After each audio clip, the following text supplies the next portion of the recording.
کرنیں بن کے اندھیروں میں پھیلیں گے، کرنیں بن کے اندھیروں میں پھیلیں گے، ہم ہر دل میں روشنی بن کے اتریں گے، ظاہر کی آنکھوں سے جو ہم نہ دیکھ سکے، ظاہر کی آنکھوں سے جو ہم نہ دیکھ سکے، وہ سب کچھ ہم دل کی آنکھ سے دیکھیں گے۔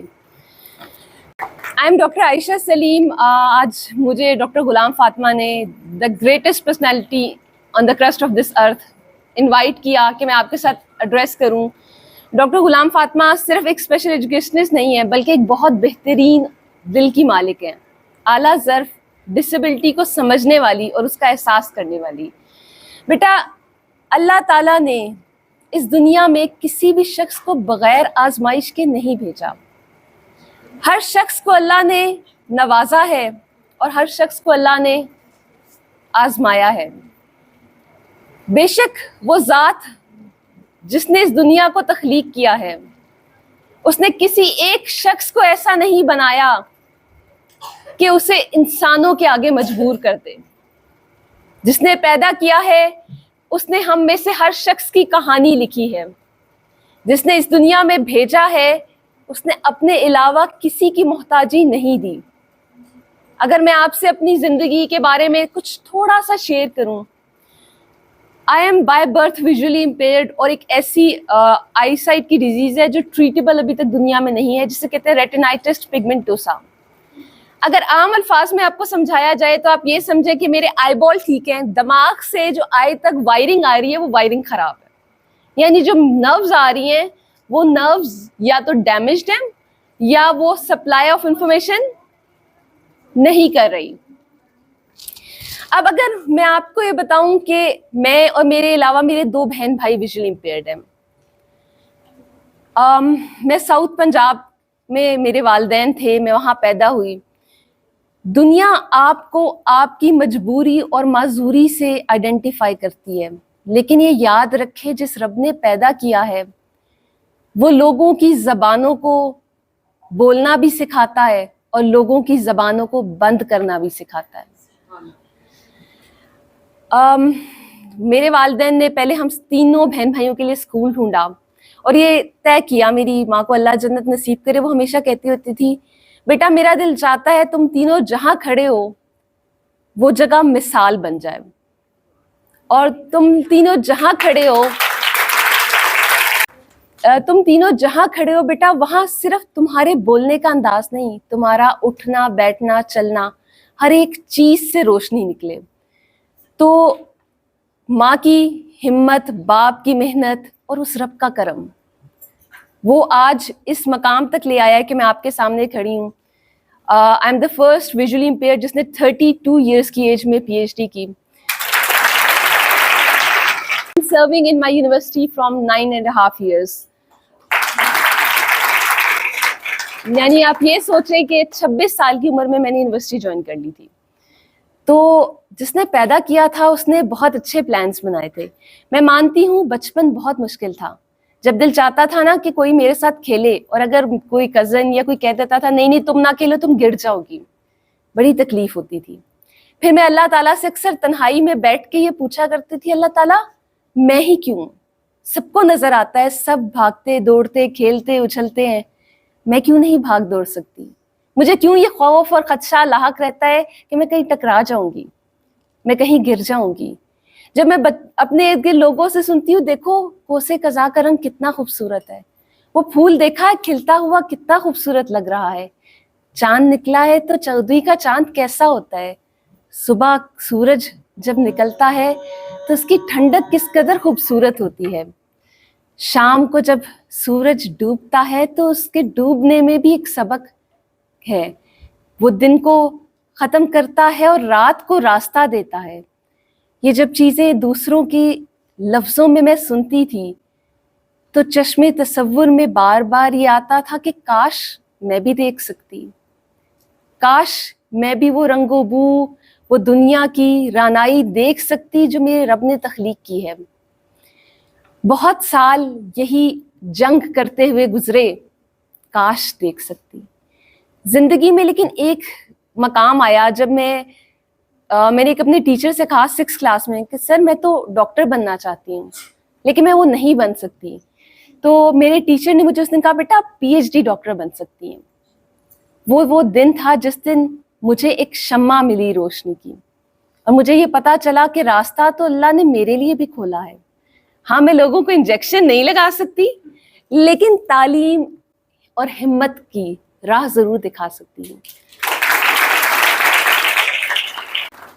پھر جب میں یونیورسٹی لائف میں آئی, اور اسکول میں تو آپ کے جیسے لوگ ہوتے ہیں آپ کے ساتھ, کیونکہ میں عزیز جہان بیگم trust institute for the blind سے پڑھی ہوں, اور وہاں پہ سارے ویژول امپیئرڈ تھے.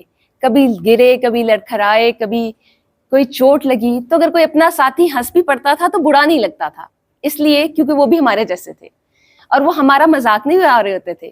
ہم اپنی زندگی کے دکھ سکھ کو انجوائے کر رہے ہوتے تھے. اپنی حالات پہ ہنسنے کا آرٹ جس کے پاس ہوتا ہے نا, وہ کبھی بھی دنیا کے آگے ہار نہیں مانتا. یونیورسٹی میں آئی تو جس طرح سے انہوں نے اسکٹ میں دکھایا تو یونیورسٹی میں یہی سننے کو ملتا تھا, ہائے بیچاری کو نظر نہیں آتا, ایسے لوگ کیوں آ جاتے ہیں یونیورسٹی میں, اس طرح کے الفاظ. شروع میں میری آنکھوں میں آنسو آ جاتے تھے. کیا اللہ تعالیٰ میں روز ہر لمحے ہر گھڑی یہی سنوں گی؟ لیکن اس رب کی آپ یہ کرم نوازی دیکھیں کہ ایک دن میں نماز پڑھ رہی تھی اور میں نے سوچا اللہ تعالیٰ میں کب تک ایسے روؤں گی اس حالات پہ. اللہ مجھے اتنی ہمت دے کہ جب کوئی کہے نا اوہو بیچاری کو نظر نہیں آتا, تو میں اس قدر کانفیڈنس سے اور اس قدر خوبصورت اسمائل سے ان کے آگے سے گزروں کہ کہنے والا اپنے الفاظ پہ سوچنے پہ مجبور ہو جائے. اور پھر اس رب نے وہ ہمت بھی دی. جب کوئی اس طرح کے الفاظ کہتا تھا تو میں اللہ کو کہتی تھی, ہم کہتے ہیں نا وائی می, میں کہتی تھی اللہ تعالیٰ ٹرائی می. اور میں انشاءاللہ آپ نے اگر آنکھوں کا نور نہیں دیا, آپ نے میرے دل کو منور کیا ہے, آپ نے میری روح کو ہمت بخشی ہے, آپ نے میرے دماغ کو وہ صلاحیت دی ہے, آپ نے میری زبان میں اثر دیا ہے, میرے کانوں کو میری آنکھیں بنایا ہے, اور میں انہی آنکھوں, اپنے کانوں کو, اپنی زبان کو, اپنے دماغ و دل کو استعمال کر کے یا اللہ تیری دنیا میں چلوں گی. بس ایک کرم تیرا چاہیے. ہر نماز میں مانگا ہے, یا اللہ اپنی ذات کے علاوہ کبھی کسی کے آگے نہ جھکانا.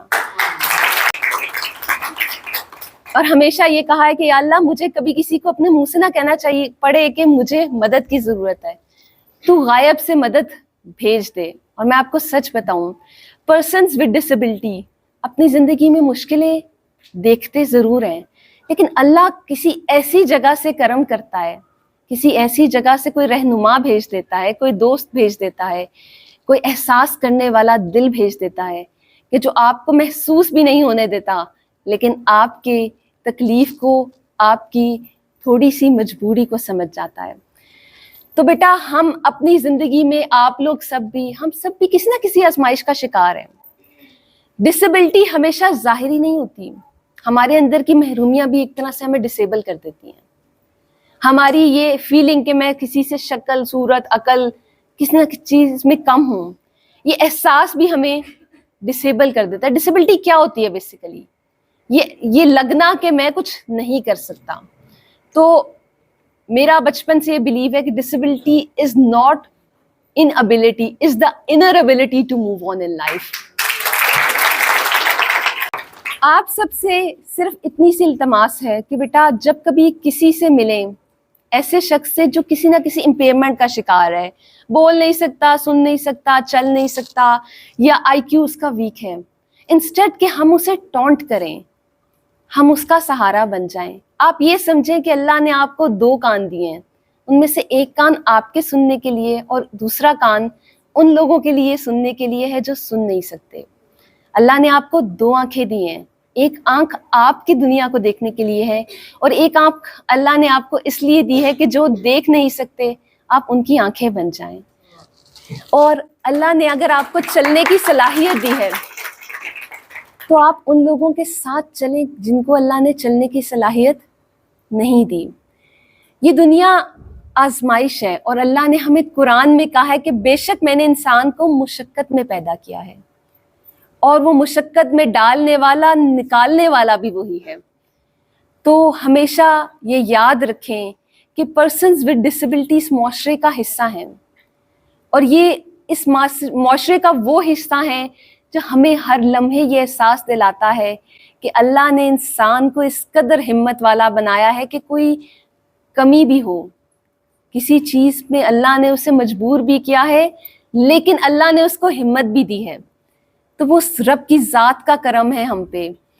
اور یہ یاد رکھیں کہ ہم کسی کو اگر کسی کی کسی کمی کو ہائی لائٹ کریں گے، جیسے اسکرپٹ میں کیا، ہم اس کی کمی کو نہیں ہائی لائٹ کر رہے، ہم اپنی کم ظرفی کو ہائی لائٹ کر رہے ہیں. جب ہم کسی کا مذاق اڑاتے ہیں، کسی پہ الفاظ لائن جسے کہتے ہیں نا آوازیں کستے ہیں، جب کسی کو احساس دلاتے ہیں کہ وہ کم ہے، ہم اس کو احساس نہیں دلاتے، ہم اسے یہ بتاتے ہیں کہ ہم کتنے کم تر ہیں، ہمیں اللہ نے کتنا کم ظرف بنایا ہے، کہ اگر اللہ نے ہمیں آزمایا نہیں ہے، اگر اللہ نے ہم پہ کرم کیا ہے، تو ہم اس بندے کو جس کو اللہ نے آزمائش میں ڈال کے کیا پتا کتنی عظمت دینی ہو، تو ہم اسے احساس کیوں دلائیں. تو ہمیشہ اس رب کا شکر ادا کیجئے، اور یہ یاد رکھیے کہ ہمارے معاشرے میں جتنے بھی لوگ ود ڈسیبلٹی ہیں وہ ہمارا حصہ ہیں، وہ ہمارا مان ہیں. اگر ہم ان کا ساتھ دیں گے، انہیں پڑھنے لکھنے جاب کرنے میں مدد کریں گے، اور اگر ہم انہیں صرف یہ پوچھ لیں نا آپ کو کوئی ہیلپ تو نہیں چاہیے، ہو سکتا ہے وہ آپ کی کوئی ہیلپ نہ لے، لیکن اگر ہم انہیں اگنور کریں گے تو انہیں تکلیف ہوگی، کیونکہ ہمیں بھی کوئی اگنور کرے تو ہمیں تکلیف ہوتی ہے. اس لیے ہمیں چاہیے کہ اپنے ارد گرد وہ لوگ جو دیکھ نہیں سکتے ہم ان کی آنکھیں بن جائیں، ہم انہیں ہر جگہ اپنے ساتھ لے کر چلیں. یہ نہ کہیں کہ اچھا تمہیں کچھ چاہیے تو میں لا دیتا ہوں. آپ کو پتہ ہے بڑا تکلیف دہ ہوتا ہے کہ یار بے شک آپ اس کا کام کر رہے ہو، اس کی ہیلپ کر رہے ہو، لیکن اسے فیل ہوتا ہے کہ مجھے اکیلا چھوڑ گئے ہیں. آپ اپنے ساتھ ان لوگوں کو لے کر چلیں، اور یہ یاد رکھیں اگر اللہ نے آپ کو دیکھنے کی صلاحیت دی ہے تو کیا پتا اللہ نے ان کی زبان میں وہ اثر ڈالا ہو کہ آپ جب کبھی ڈاؤن ہو تو وہ آپ کو ایسے اٹھا دیں کہ جس سے آپ خود نہ اٹھ پائیں. تو آپ جب بھی کسی شخص کو وائٹ کین تھامے ہوئے دیکھیں تو آپ یہ سمجھ جائیں کہ اللہ تعالیٰ نے اس کو بصارت سے محروم رکھا ہے، لیکن بصیرت اسے دی ہے، اور وہ اس بصیرت کے زور پر اور اپنے ہاتھ میں تھامی ہوئی اس کین کے سہارے سے اپنی زندگی انڈیپینڈنٹلی گزار سکتا ہے، اور وہ ہمارے لیے بھی ہمت کا باعث بن سکتا ہے. ہمیں لوگوں کو ہمت دینی چاہیے، ان کی ہمت میں کمی کبھی نہیں کرنی چاہیے. ہمارے ساتھ ایک ہماری فرینڈ ہے، یہاں کی اسٹوڈنٹ ہے ایم فل کی، ڈاکٹر غلام فاطمہ کی اسٹوڈنٹ ہیں، انیلا جاوید. یہ وہ بچی ہے جس نے ہمیں واقعی ہماری آنکھیں بن کے دکھایا ہے. ہم اس کے ساتھ مری گھومے ہیں، اور آپ سوچ نہیں سکتے یہ منظر کو ایسے بتاتی ہے کہ کبھی کبھی میں اور میرے ہسبینڈ سوچتے ہیں کہ اگر ہم دیکھ سکتے نا تو شاید ہم بھی اس قدر غور سے نہ دیکھتے جس قدر خوبصورتی سے یہ ہمیں بیان کر دیتی ہے. تو آپ یہ سمجھیں کہ آپ کی ذمہ داری ہے آپ کے ارد گرد کے لوگ. دیکھیں ہمارے والدین بزرگ ہوتے ہیں، ہم ان کا بھی تو خیال کرتے ہیں نا، ہم اپنے بہن بھائیوں کا بھی تو خیال کرتے ہیں. تو اسی طرح کوئی بھی ڈسیبلٹی کسی شخص کے ساتھ وہ ہمارے معاشرے کا حصہ ہے، ان پہ ترس مت کھائیں، کیونکہ اللہ نے انہیں ترس کھانے کے لیے نہیں بنایا، اللہ نے انہیں انسپریشن بنایا ہے، اللہ نے انہیں ہمت و عظمت کا نشان بنایا ہے. اللہ تعالیٰ نے اگر وہ آنکھوں کا نور چھین لیا ہے تو آپ کیا جانیں اس دل کو کتنا منور کیا ہوگا. اور آپ یہ دیکھیں کہ اس دنیا کا اندھیرا اگر آخرت کی روشنی بن جائے تو یہ سودا گھاٹے کا سودا تو نہیں ہے. تو ہمیں اس رب کا شکر ادا کرنا چاہیے. اس رب نے ہم پہ بہت کرم کیا ہے. اللہ آپ کو جس حالت میں رکھے بس اس سے ہمت مانگا کریں اور اس سے کہا کریں بس تو کسی کے آگے نہ جھکا، اور کچھ چاہیے نہیں، کیونکہ بیٹا یہ دنیا عارضی بسیرا ہے، سدا خدائی سدا بادشاہی اس رب کی ہے. تو اسی لیے کبھی کسی کو اپنے سے کمتر نہ جانیے، کیونکہ وہ رب غرور اس رب کی چادر ہے، اور اللہ کو پسند نہیں ہے کوئی غرور کرے. وہ کہتا ہے کہ جو غرور کرتا ہے وہ مجھ سے میری چادر چھیننا چاہتا ہے. ہم انسان تو بہت عاجز ہیں، اور عاجزی میرے رب کو بہت پسند ہے. اس لیے زندگی میں جہاں جائیے ہمت بنائیے، اور ہمت کا ایک نشان دوسروں کے لیے بن جائیے. ہمیشہ پازیٹیوٹی اسپریڈ کیجیے. کسی کے پاس کوئی کمی، کوئی محرومی، کوئی مشکل اس کی زندگی میں ہے تو انسٹیڈ کہ ہم اسے احساس دلائیں، ہمیں چاہیے کہ ہم اس کو حوصلہ دیں، اور اس کا حوصلہ ہمارے معاشرے کا حوصلہ بنے گا. ہمارا ملک بھی ترقی کرے گا. دیکھیں ہمارے ملک میں پرسن ود ڈسیبلٹی ہیں، اگر ہم انہیں ایک سائڈ پہ کر دیں تو ہمارے معاشرے کے بہت سے ایسے دماغ جو بہت کچھ کر سکتے ہیں وہ نہیں کر پائیں گے. لیکن اگر ہم انہیں پڑھائیں لکھائیں اپنے ساتھ چلوائیں، اگر ہم انہیں ایسے مقام پہ لے آئیں کہ وہ ہمیں انسپائر کر سکیں تو ہمارے معاشرے میں وہ بہت زیادہ کنٹریبیوٹ کر سکتے ہیں.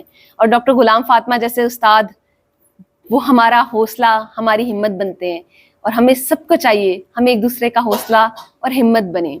اللہ تعالیٰ آپ سب کو خوش رکھے اور آپ سب کی زندگیوں میں آسانیاں پیدا کرے اور آسانیاں بانٹنے کی توفیق عطا کرے. Thank you so much.